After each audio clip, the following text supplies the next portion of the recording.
Puji Tuhan. Yuk langsung kita buka Yehezkiel 14. Puji Tuhan. Saudaraku, saya berikan judul tema khotbah untuk bulan April ini. Kita memasuki bulan Jumat Agung, kita memasuki bulan Paskah. Dan saya berikan judul tema khotbahnya adalah derita itu bisa diprediksi. Saya berikan judul tema khotbahnya kesusahan itu bisa diprediksi. Saya berikan judul tema khotbahnya penderitaan itu bisa diperkirakan. Saudaraku, sekali waktu saya pernah berkhotbah di sebuah gereja di Senayan, jemaat induk daripada gereja kita. Saudaraku, saya berkata hidup itu seperti roller coaster, terkadang di atas, terkadang di bawah, kadang-kadang di luhur, kadang-kadang di handap. Katakan bersama dengan saya, kadang-kadang di luhur, kadang-kadang di handap. Jadi terkadang di atas, terkadang ke bawah. Saudaraku, saya beberapa menit kemudian saya terima salah satu pendetanya berkata, saya tidak setuju dengan pendapat Pak Riza. Tetapi rasanya dia sekarang setuju dengan saya.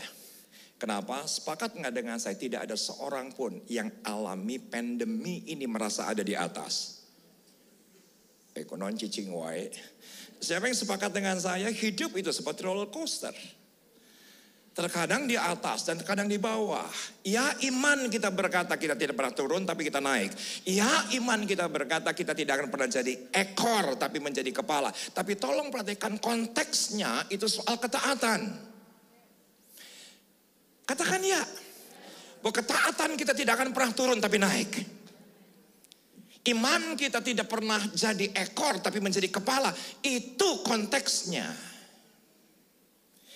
Jadi seringkali kita melihatnya di luar konteks. Yang selalu konteksnya cuma uang melulu. Kesenangan melulu. Tetapi saya berani bilang bahwa derita itu bisa diprediksi. Tolong katakan ya. Buktinya apa, saudaraku? Bukankah bulan April ini adalah bulan penderitaan? Tolong katakan ya.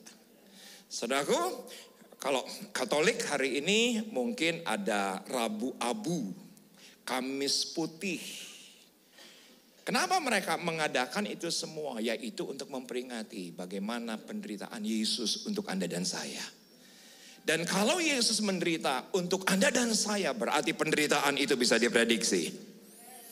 Ya, setuju? Ternyata kesusahan itu bisa diprediksi. Tetapi perhatikan slide berikut ini.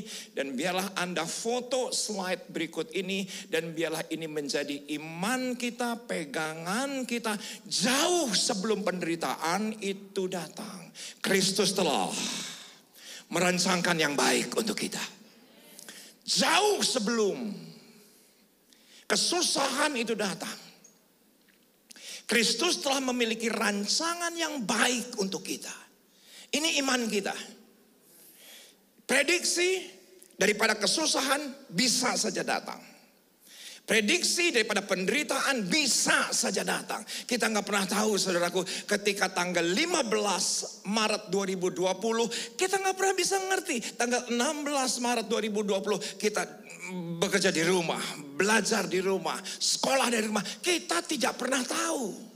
Tapi sepakat gak dengan saya hari ini? Kita sepakat bahwa ternyata kesusahan bisa diperkirakan. Tapi Tuhan dari jauh-jauh hari sudah menyediakan yang baik untuk kita. Tepuk tangan bagi Allah kita. Tepuk tangannya fals. Berikan tepuk tangan yang lebih baik. Maaf saudaraku, kebaikan Tuhan tidak bisa diukur dengan naiknya Pertamax. Kebaikan Tuhan gak bisa diukur dengan susahnya cari minyak goreng. Kebaikan Tuhan jangan pernah diukur dengan keadaan dunia hari ini. Jangan pernah diukur. Ukurannya bukan karena minyak goreng naik atau tidak. Ukurannya bukan karena transportasi naik atau tidak. Ukuran kebaikan Tuhan melebihi itu semua. Itulah yang kita imani sampai hari ini. Immanuel, dia beserta kita, dia Ebenezer. Sampai detik ini dia menolong. Saya ingin lihat tangan-tangan yang ditolong Tuhan. Tepuk tangan bagi Allah kita. Wow. Setelah tolong perhatikan Yehezkiel sabaraha tadi teh 14. Kita akan bahas dari ayat yang ke-1 hingga dengan ayat yang kesekian sebetulnya. Tetapi saudaraku, highlightnya adalah perikop yang di bawah. Yaitu adalah dari ayat yang ke-12 dan selanjutnya. Tapi tolong perhatikan, Anda harus perhatikan. Sebentar sebelum ke sini, saudaraku, Yehezkiel 14. Tema besarnya adalah hukuman terhadap penyembah berhala-berhala. Saya mau bawa dulu Anda ke perikop ini. Sebentar, jangan dulu diperlihatkan. Hukuman terhadap penyembah berhala-berhala. Apa itu berhala? Yang menomorduakan Yesus itu adalah berhala. Sesederhana itu, tolong katakan dia. Yang menomorduakan Yesus. Ketika Anda menomorsatukan uang, berarti uang menjadi berhala.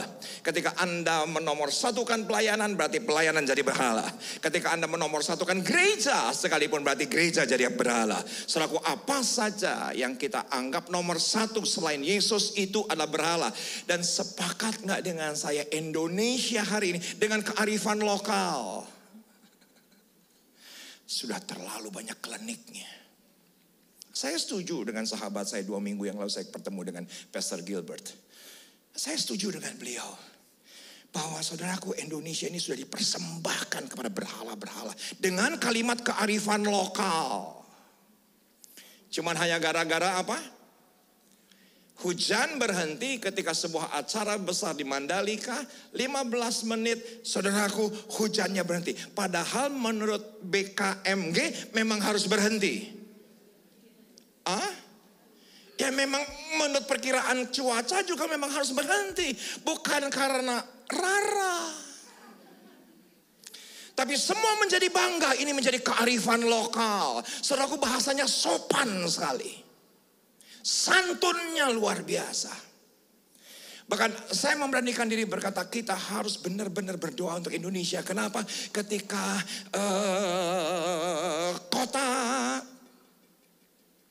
ibu kota negara, 34 provinsi, 34 yang namanya gubernur membawa tanahnya dari daerah masing-masing. Ketika tanah itu diambil dengan kearifan lokal dan dikumpulkan di ibu kota negara di Balikpapan dengan kearifan lokal, dengan ritual-ritual daerah. Sepakat nggak dengan saya? Bangsa ini sudah menyembah berhala. Walaupun dengan kalimat yang santun. Saya begitu yakin doa kita tetap lebih berkuasa dibandingkan dengan kuasa-kuasa kegelapan. Oleh itu saya mengajak Anda untuk berdoa.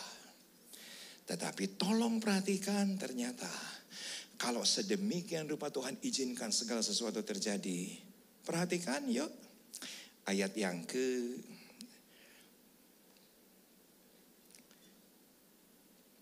12. Sama-sama kita lihat. Hukuman tidak tertegakkan lagi. Hukuman tidak bisa dihindari lagi.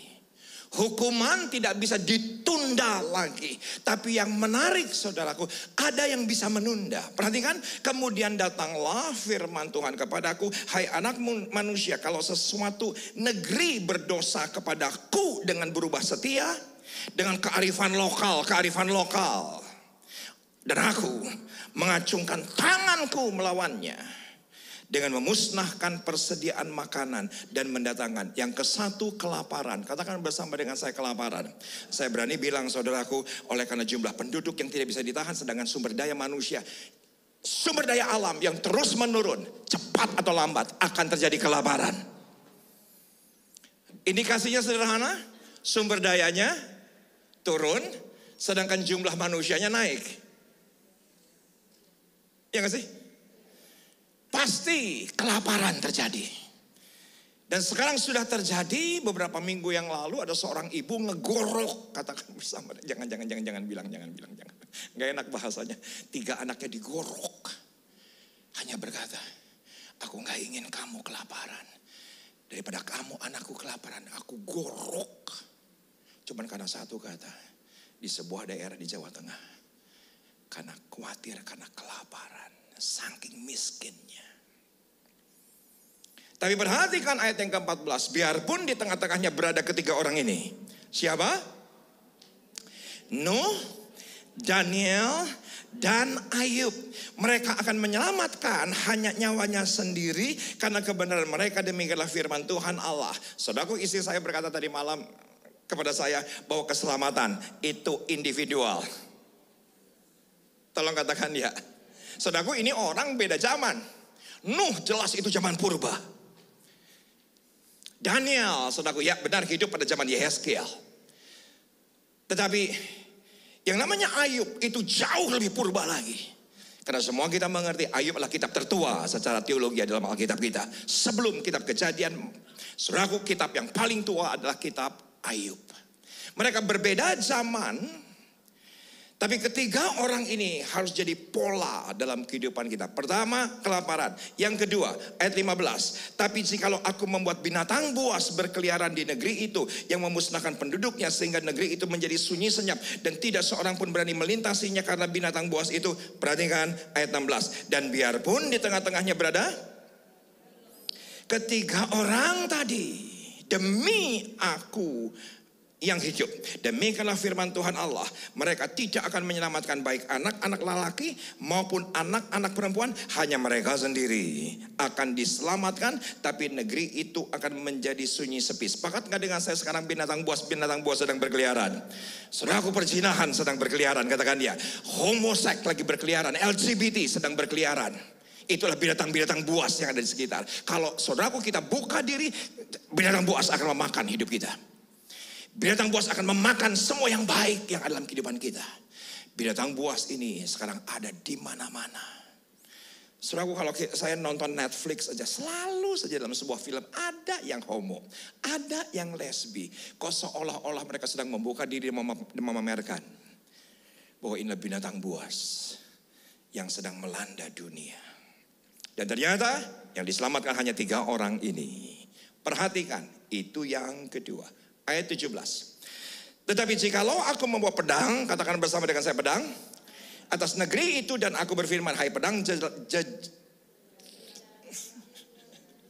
dan aku melenyapkan dari negeri itu manusia dan binatang, dan biarpun di tengah-tengahnya berada ketiga orang tadi, demi aku yang hidup, demikianlah firman Tuhan Allah, mereka tidak akan menyelamatkan baik anak-anak lelaki maupun anak-anak perempuan, tetapi hanya mereka sendiri yang akan diselamatkan. Sepakat nggak dengan saya pedang berbicara mengenai perang? Dan sekarang perang sedang terjadi, dan saya minta maaf, saya bukan pengamat peperangan, saya bukan pengamat politik, tetapi kalau salah satu daripada rudal mereka nyasar saja, saudaraku, saya berani bilang perang dunia ketiga terjadi. Sekarang benar hanya Rusia dan Ukraina, tapi rudalnya Rusia mampir aja ke negara lain. Itu urusannya nggak sesederhana, hanya mereka berdua yang berperang. Pedang sedang terjadi atas dunia ini. Kenapa? Karena dunia sudah menyembah berhala-berhala. Perhatikan ayat 19. Atau jikalau aku mendatangkan sampar, katakan bersama dengan saya sampar. Sepakat nggak dengan saya sampar adalah pandemi? Saya nggak perlu bahas lah. Saya nggak perlu bahas yang namanya kelaparan sudah terjadi hari ini. Yang namanya binatang buas sudah ada di mana-mana. Tadi yang ketiga apa? Pedang, perang terjadi di ujung-ujung dunia. Bahkan yang keempat, sampar, pandemi juga sudah terjadi. Atau jikalau aku mendatangkan sampar atas negeri itu, dan aku mencurahkan amarahku atasnya, sehingga darah mengalir dengan melenyapkan dari negeri itu manusia dan binatang. Sepakat nggak dengan saya? Ternyata penderitaan bisa diprediksi. Ternyata kesusahan bisa diperkirakan. Tetapi perhatikan ayat yang ke-20. Dan biarpun Nuh, Daniel, dan Ayub berada di tengah-tengahnya, demi aku yang hidup, demikianlah firman Tuhan Allah, mereka tidak akan menyelamatkan baik anak laki-laki maupun anak perempuan, melainkan mereka akan menyelamatkan hanya nyawanya sendiri karena kebenaran mereka. Yuk sama-sama kita baca ayat yang ke-21. 2, 3, ya. Ya, beginilah firman Tuhan Allah, jauh lebih dari itu. Kalau aku mendatangkan keempat hukumanku yang berat-berat, yaitu pedang, kelaparan, binatang buas dan sampar atas Yerusalem untuk menyelamatkan daripadanya manusia dan binatang. Tapi kita bersyukur semua penderitaan manusia sudah ditanggung oleh penderitaan Kristus. Tepuk tangan bagi Allah kita. Tepuk tangan yang lebih baik bagi Allah kita.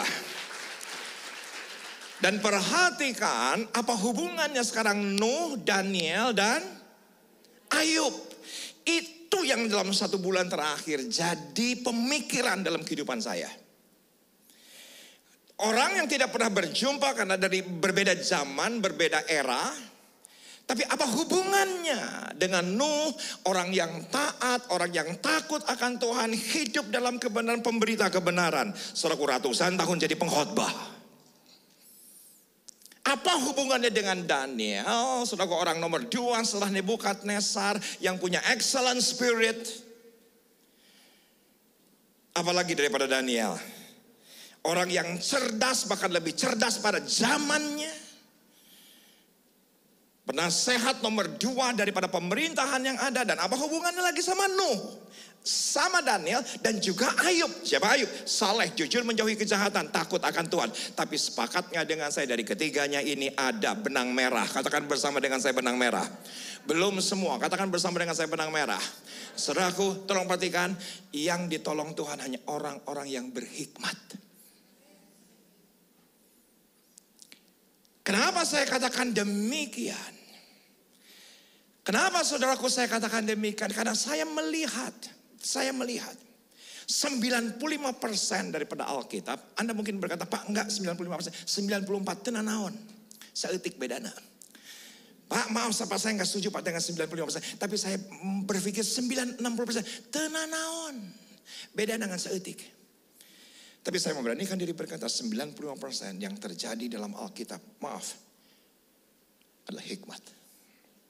Siapa yang setuju dengan saya? Dalam kehidupan Yusuf nggak ada mujizat. Kunon cicing wae. Ada dalam kitab Yusuf ada mujizat? Tidak ada mujizat, yang ada adalah hikmat. Tolong katakan dia. Jadi satu bangsa itu diselamatkan oleh karena satu kata hikmat. Siapa yang setuju dengan saya? Di kitab Esther tidak ada mujizat. Tidak ada mukjizat di kitab Esther. Apa mukjizatnya di kitab Esther? Bahkan kitab Esther tidak ada kata Tuhan. Tapi sepakat dengan saya satu bangsa. Saudaraku, diloloskan oleh karena satu hikmat yang diterima oleh Esther. Yang diterima oleh Mordekai. Tolong katakan ya. Siapa lagi? Sebutkan Alkitab. Bahkan Yehezkiel, ayat yang barusan kita baca, tidak ada mukjizat sama sekali. Dia tidak memenangkan satu jiwa pun dalam pelayanannya. Tapi kita tahu persis, kitab Yehezkiel itu sekali karena hikmat. Tolong katakan ya. Sebut siapapun. Selaku Alkitab kita didominasi dengan satu kata. Hikmat. Mungkin Anda berkata, apa pendeta? Bukankah dalam perjanjian baru itu banyak mukjizat, tapi maaf, itu cuma 5%. Karena yang mendahului 5% tetap hikmat. Anda mau contoh? Mau enggak? Mau enggak? Siapa? Kia? Tolong kasih lihat ada satu suami istri yang saya akan minta bangkit berdiri. Christian dan Imelda bangkit berdiri. Berdiri aja. Oke, Christian, Imelda. Saudaraku, dalam beberapa bulan kita akan terima jiwa baru. Kenapa? Karena Imelda setelah 8 tahun menunggu, akhirnya akan lahir jiwa baru untuk Sawangan. Hamil dan pasti melahirkan bayi yang luar biasa. Saudaraku, tolong perhatikan. Tadi sebelum mereka datang ke ruangan ini, mereka melaporkan apa yang Tuhan sedang kerjakan. Saudaraku, 8 tahun. Dokter mengatakan mustahil punya anak. Mustahil punya anak. Saya tidak akan sampaikan kasusnya. Tapi ketika saya tanya Christian suaminya, saya tanya email, apa yang terjadi dengan kalian? Apa yang dijelaskan sangat masuk akal. Kalau dokter mengatakan tidak mungkin secara manusiawi bakal punya anak. Kalaupun punya anak harus dengan teknologi bayi tabung lah.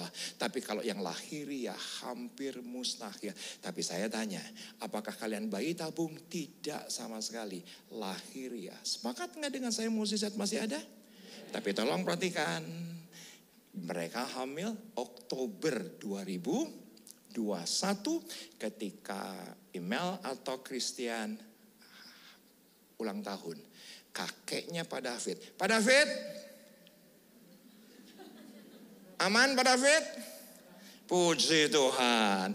Kakeknya berdoa, tahun ini pasti kamu punya anak. Sepakat gak dengan saya? Mukjizat didahului hikmat. Ngerti gak sih? Hikmat dulu baru mukjizat. Bukan mukjizat dulu, walaupun saya tahu bahwa hikmat itu adalah mukjizat. Mukjizat itulah hikmat. Katakan bersama dengan saya, Nuh kenapa diloloskan? Karena berhikmat. Silakan duduk, tepuk tangan bagi Tuhan. Saya berikut bersuka cita 8 tahun menantikan. Bukan waktu yang pendek. Tapi karena oleh semua hikmat, kamu tahun ini pasti hamil. Kamu tahun ini pasti memiliki anak dengan cara normal. Saudaraku, mukjizat pasti didahului dengan hikmat. Saya minta maaf kalau orang Kristen, karena semua kita kan Pentakosta, benar gak sih? Kita kan karismatik, betul gak sih? Kalau cool gitu kan 20 orang berkumpul. Ayo kamu bersaksi, semua langsung mengheningkan cipta. Ya gak sih? Langsung nunduk, tiba-tiba berdoa, tiba-tiba sahdu. Kenapa? Karena kita berpikir yang namanya kesaksian itu harus mukjizat. Mati bangkit baru disaksikan, buta melihat baru disaksikan, gak bisa hamil itu disaksikan. Padahal saudaraku, saya berani bilang hikmat itu mukjizat. Karena hikmat itu datang dari Tuhan sendiri. Tepuk tangan bagi Tuhan. Tepuk tangan yang lebih baik bagi Allah kita. Karena saya tahu persis Nuh berhikmat. Saya tahu persis yang namanya Daniel berhikmat. Saya tahu persis karena Ayub berhikmat. Sepakat gak dengan saya? Karena yang memulai hikmatlah takut akan Tuhan. Dan ketika mereka takut akan Tuhan. Karena permulaan hikmat adalah takut akan Tuhan. Karena ketiganya benang merahnya takut akan Tuhan. Perhatikan slide berikut ini. Hikmat adalah mukjizat. Mukjizat adalah hikmat. Tolong katakan ya. Nggak harus mati bangkit. Karena kita terlalu karismatik. Kita pikir yang namanya kesaksian itu spektakuler. Padahal Yusuf tidak pernah alami yang spektakuler. Tidak pernah alami yang spektakuler. Masuk ke naon teh? Masuk ke dalam tanah teh apa? Masuk dalam sumur, dijual di Median, dipasarkan di pasar Mesir.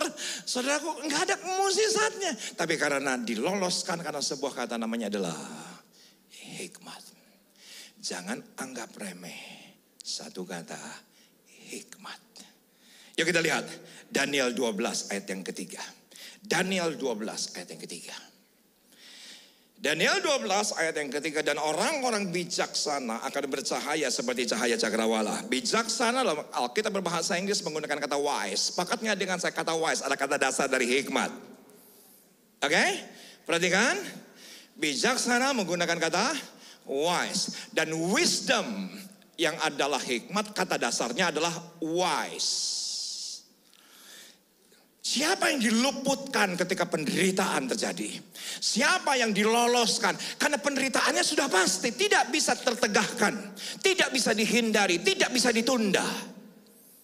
Karena manusia sudah bermacam berhala-berhala. Tapi ternyata di akhir zaman, katakan bersama dengan saya akhir zaman. Karena Daniel pasal yang ke-12, perikopnya jelas akhir zaman. Sepakat gak dengan saya hari ini? Akhirnya akhir zaman. Kita hari ini akhirnya akhir zaman. Saudaraku, saya tidak akan bahas soal akhir zamannya, tandanya, perangnya, chipnya, robotnya, bonekanya.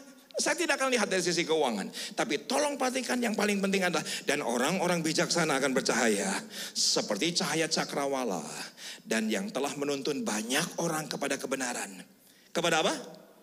Kepada Kristus. Seperti bintang-bintang, tetap untuk selama-lamanya. Saya minta Anda semua sepakat, jemaat ERC Family, slide berikut ini Anda harus foto. Slide berikut ini Anda harus foto. Menjelang second coming. Menjelang kedatangan Tuhan yang kedua kali. fokus kita tetap kedatangan Tuhan yang pertama kali. Bisa nangkap enggak? Bisa nangkap enggak? Daripada kita tafsir ini, tafsir itu, bulan ditafsir, matahari ditafsir, semua ditafsir. Mendingan fokus kita kedatangan pertama kali Kristus yang menyelamatkan dunia ini. Kita tafsir ini, perkirakan ini, prediksikan ini adalah antikris, ini waduh liar. Katakan bersama dengan saya liar. Dan maaf saudaraku, tafsirannya juga gak ada yang benar.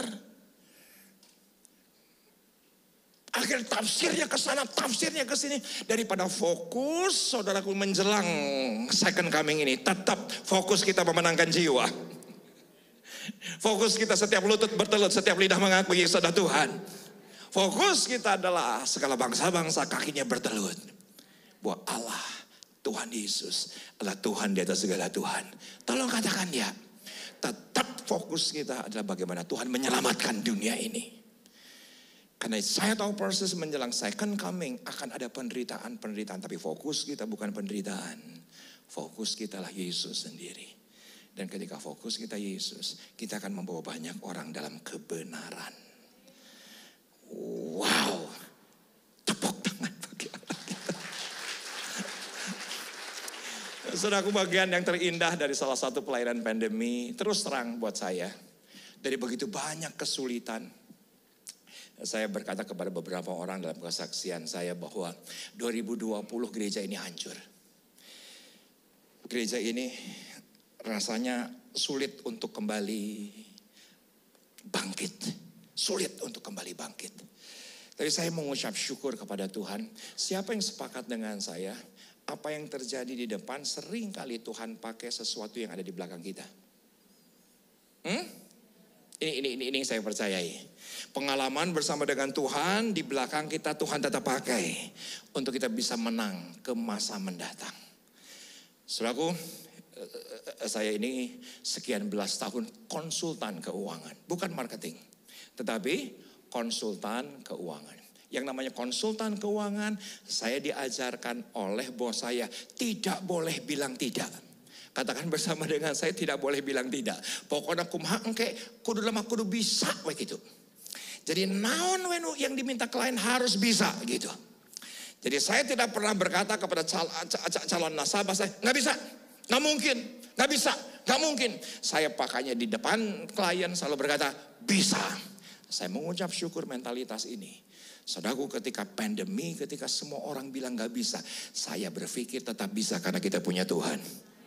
Karena kita punya Tuhan. Saudaraku, kalau banyak orang belum deh, nggak bisa, nggak mungkin. Karena mungkin pengalaman hidup saya sekian tahun nggak pernah bilang nggak bisa. Pokoknya bisa we heula, pokoknya liar mah kumangke. Katakan bersama dengan saya kumangke. Pokoknya mah kumangke, pokoknya melangkah aja dulu. Soal salah atau benar gimana nanti gitu, bersama dengan Tuhan pasti tetap Tuhan tolong. Dan pada sebuah titik dari berbagai macam sektor pelayanan, dalam pelayanan ERC, selaku yang paling berat yaitu adalah memutuskan. Yaitu adalah waktu bulan Juni ketika puncak-puncaknya COVID, mengerikan sekali. Saudaraku, yaitu adalah pelayanan baptisan. Pelayanan baptisan buat saya bergumulnya luar biasa. Saya cuma berpikir kita punya kolam renang baptisan di belakang gereja ini. Berapa? 5x4 kalau nggak salah. Saudaraku, kumaha cara nangga baptis jelema bener teh. Manya kudu diasupkeun hiji, caina dikeluarkeun heula, disinfektan, diserompotan hiji-hiji gitu nya, hand sanitizer tuh kumaha tuh rek iraha anggeusna bener teh. Tenang, saya akan terjemahkan. Saudara yang di pojok-pojok pikir ini bahasa roh. Saudaraku, sorry, aku tuh mikirnya susah sekali. Ketika Pak, ini udah sekian belas nunggu, padahal itu baru Juni loh 2020. Itu kumaha carana? Saya cuma ingat saudaraku, setiap pagi saya itu berenang. Di Villa Dago, saya punya hikmat. Kita punya kebijaksanaan di Villa Dago. Saudaraku, Mas Andi koordinator, Pak, kapan kita bikin naon teh baptisannya? Saya langsung bilang jam 2 siang. Pak, panas. Saya langsung bilang kalau jam 10 pasti banyak orang kan gitu. Jadi tontonan orang, saya juga males. Dan apa yang terjadi kalau jam 4 sore pasti jadi tontonan orang. Saya berkata pokoknya hikmatnya jam 2 siang. Akhirnya jam 2 siang terkadang ada satu orang yang sedang berenang. Tenan naon. Ada yang satu lagi yang sedang berenang. Tenan naon. Paling cuma 1-2 orang. Tapi kita tidak pernah menyangka itu hikmat. Saudaraku, bulan lalu. Ada satu bapak berkata, Pak Pendeta, saya memberi diri dibaptis selam. Kenapa? Karena Pak, saya melihat ketika saya sedang berenang. Bulan Oktober ada acara baptisan. Sepakat nggak dengan saya? Maaf, orang yang datang karena kebenaran, karena mimpi banyak. Didatangi Yesus banyak. Iya nggak sih? Didatangi malaikat banyak.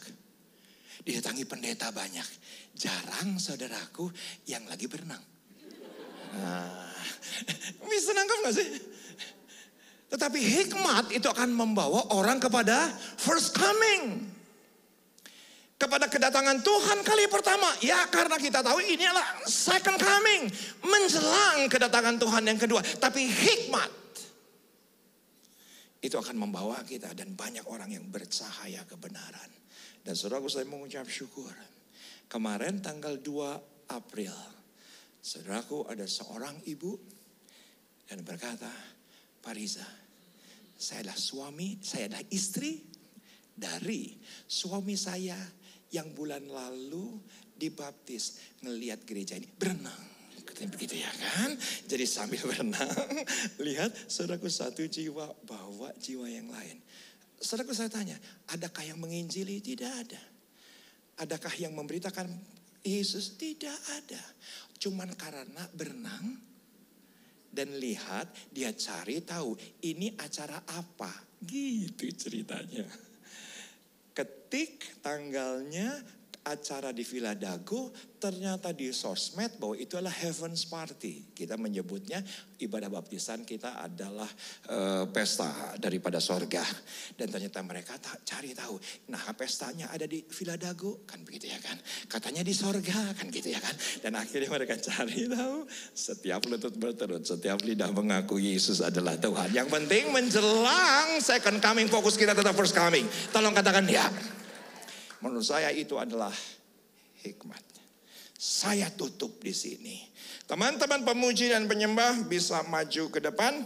Kejadian 41 ayat 33. Yuk sama-sama.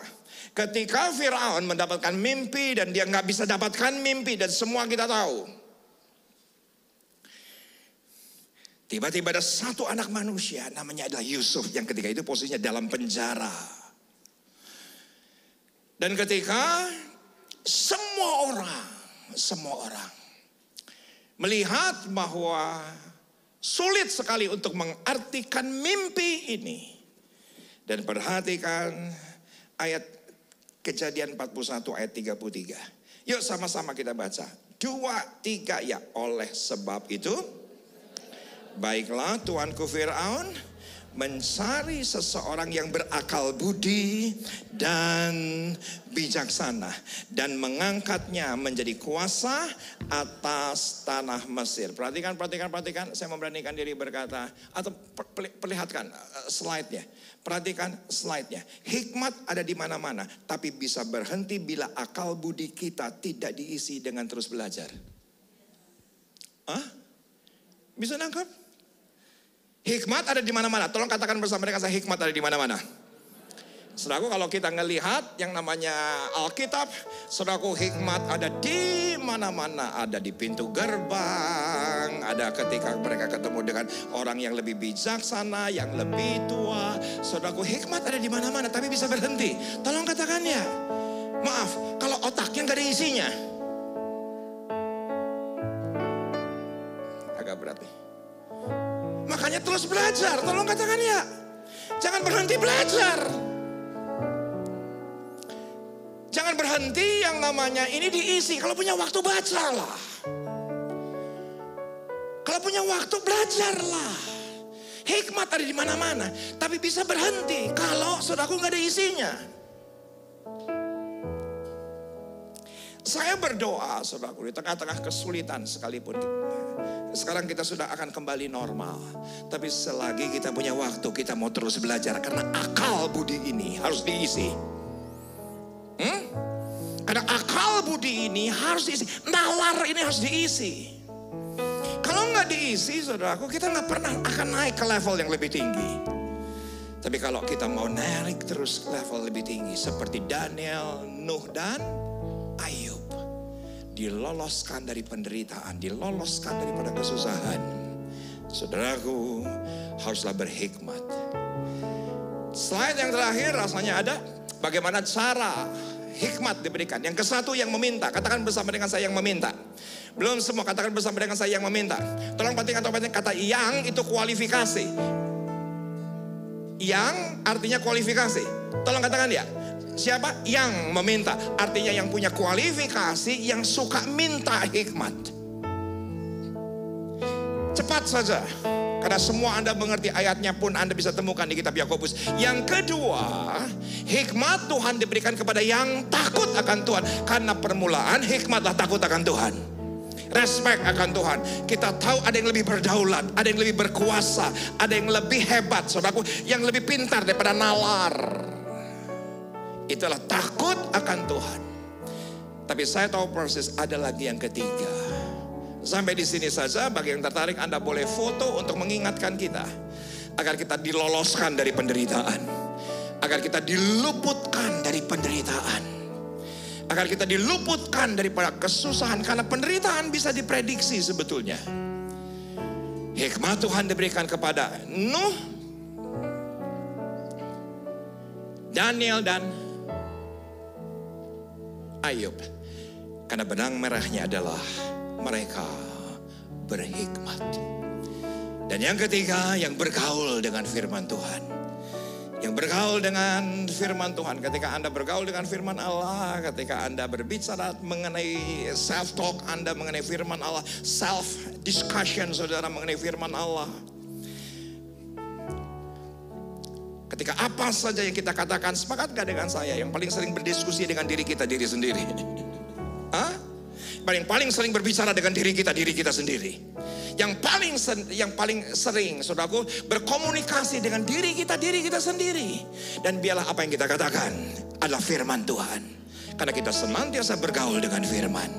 Karena apa saja yang kita katakan kepada diri kita, siapa yang sepakat dengan saya? Karena Tuhan kita bukan di sana. Tuhan kita ada di sini. Sama-sama kita bangkit berdiri.